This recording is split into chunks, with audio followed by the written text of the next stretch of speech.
हाँ जी बेटा, तो आज हम करेंगे दूसरी कविता राम लक्ष्मण परशुराम संवाद, जो कि तुलसीदास द्वारा रचित रामचरितमानस के बालकांड से ली गई है। अब बेटा, जो मैंने आपको बताया था कि जब सीता स्वयंवर में राम शिवजी के धनुष को तोड़ देते हैं तो परशुराम बड़े क्रोधित होकर सभा में आते हैं और कहते हैं कि शिवजी के धनुष को किसने तोड़ा है। तो राम, सबसे पहली जो पंक्ति है उसमें राम जो है बड़े विनम्रता से इसका उत्तर देते हैं कि हे नाथ, हे स्वामी, शिव शंभु धनु यानी कि शिव का धनुष भंजनीहारा, तोड़ने वाला, कि हे स्वामी शिवजी के धनुष को तोड़ने वाला, होई क्यों एक दास तुम्हारा, आप ही का कोई दास होगा। होई मतलब होगा, क्यों मतलब कोई, कि शिवजी के धनुष को तोड़ने वाला आप ही का कोई दास होगा। आयुसु कहा मतलब क्या, आयुसु आज्ञा है, क्या आज्ञा है, कहिए किन मोही, मोही मुझे, कहिए कहिए किन, कुछ मुझे कहिए, मुझे बताइए। सुनी राम की बात को सुनकर रिसाई गुस्से से बोलने लगे। कौन गुस्से से बोलने लगे राम की बात को सुनकर? मुनि को ही, वो जो परशुराम थे ना, मुनि क्रोही मतलब क्रोधी, जो परशुराम क्रोधी मुनि थे वो राम की बात को सुनकर गुस्से से बोलने लगे।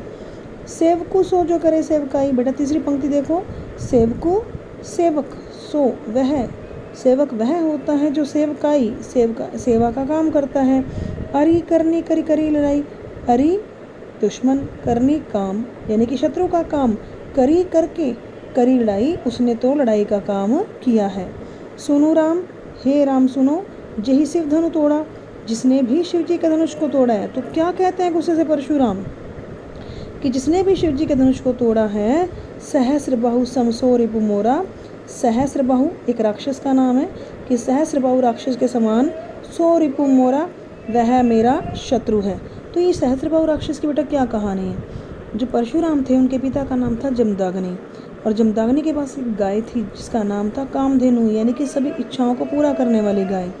और उस समय क्या हुआ कि जब जमदाग्नि ऋषि के पास कामधेनु थी तो सहस्रबाहु उनसे मांगने गया कि आपको तो, ऋषियों को तो कोई इच्छा होती नहीं, मुझे दे दो ये गाय, मैं इससे अपनी सारी इच्छाएं पूरी करूंगा। लेकिन जमदाग्नि ऋषि जो थे उन्होंने सहस्रबाहु को गाय नहीं दी, और सहस्रबाहु ने क्या किया, उस कामधेनु का अपहरण कर लिया, उसे किडनैप कर लिया। तब परशुराम को पता चल गया कि उनके पिता जमदाग्नि की गाय का किसने किडनैप किया, किसने उसका अपहरण किया, सहस्रबाहु ने। तो उन्होंने गुस्से में आकर क्या किया परशुराम ने, सहस्रबाहु जो थे उनकी सहस्र मतलब सैकड़ों, बाहु मतलब भुजाएं, उनकी सैकड़ों भुजाएं ही काट दी। तो इसी का उदाहरण देते हैं कि हे राम सुनो, जिसने भी शिव जी का धनुष तोड़ा है वो सहस्र बाहु राक्षस की तरह मेरा शत्रु है। तो बेटा आज के लिए इतना ही। थैंक यू बेटा।